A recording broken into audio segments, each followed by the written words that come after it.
What's going on, Buffs Nation? It's David here again, talking CU Buffs football, Coach Prime Deion Sanders, and everything in between. Thank you for checking out my video today. We finally have some exciting football program news to share with you ever since the Xavier Weaver transfer was announced. I believe a little bit over a week ago or so, but we do have a new coach coaching defensive tackles with Patrick Hill, being here about a month or so, having left to take a position with the Minnesota Vikings. Again, best of luck to him. Now, before we dive in, of course, I would appreciate it if you hit that like, if you like what I'm doing, comment, subscribe. We're on our way to 1,000, but let's get into the news again.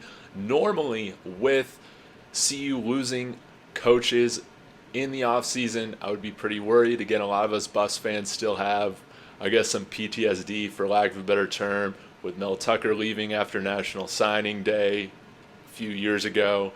And normally when that happens, whether that's a head coach or assistant coaches, there's a fear that goes on with, can we fulfill that coaching vacancy with a coaching talent that is of equal or greater value? Now with Coach Prime, I don't really feel like we have to worry about that so much. Again, we're bringing on an assistant, another assistant, most recently at the University of Alabama. That is Sal Suneri, I believe is how you pronounce his name. Again, been with Alabama the last handful of years, coaching linebackers, and most recently an assistant to the head coach, Nick Saban.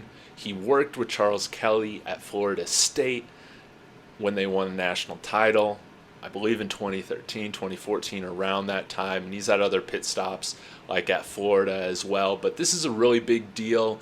Normally, CU, in my lifetime, we haven't been able to grab assistant coaches from programs this notable, and it's a big deal. It's a big deal, and we're happy to have him here. I'm sure that, like with pretty much every coach, I assume, at the University of Alabama, is that you have to be a stellar recruiter, and so I don't think we'll fall short of any recruiting talent here bringing on Coach Sal. So excited to have him here. I want to know what your thoughts, or if you know a little bit more about him in detail, throw that in the comments. But I know that, we need to go all in when it comes to defensive line talent in these next few recruiting classes.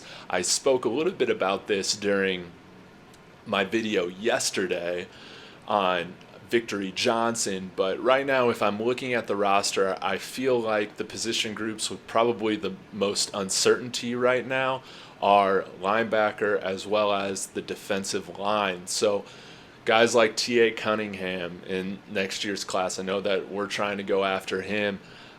That's going to be very important for us to secure top end D-line talent, and I think bringing on an assistant coach, another assistant coach from the University of Alabama, that can never be a bad thing in helping secure those recruits. So very excited on that front that we have that vacancy filled, and in such a quick manner. That's wonderful. Now, there are a couple other things that I did want to touch on, just of recent news. Of course, there still is no Pac-12 media deal done yet.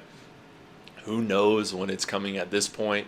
I know that there's been some more articles recently that's talking about, how Big 12 has been going after the four corner schools of Arizona, Arizona State, CU, and University of Utah. Again, I don't think that's anything new.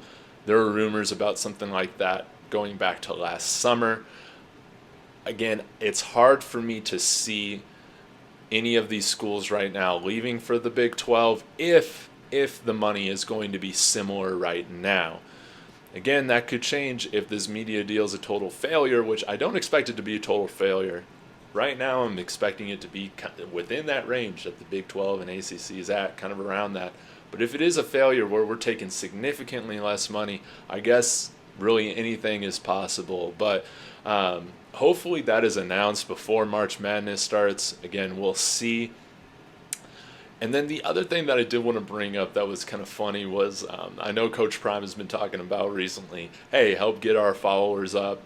Let's reach 500,000 Instagram followers and all that, man. It's so funny because I know that if you go onto the CU Instagram right now, you'll see we have over 500,000 followers, which I think beforehand we were at around 315,000 followers or so. So it's crazy to see all of our followers increase in just the period of like 48 hours. However, if you're going on that Instagram, you're going to see that it's mainly just bots. So I don't know if someone from another conference is trolling with us. Maybe you Nebraska fans bought some bots to troll us a little bit. I don't know what it is. I hope they're removed. But I mean, it's funny nonetheless to see that kind of stuff happening. So again, thank you for checking out this kind of Friday news roundup, I guess, so to speak. Really appreciate your feedback, your comments, your engagement. And, we'll see what happens over the next couple weeks in terms of realignment, in terms of recruiting, all that. I'm sure we'll have some new news to drop. And working on some highlight videos still. So, again, appreciate you. Comment, subscribe, Go Buffs.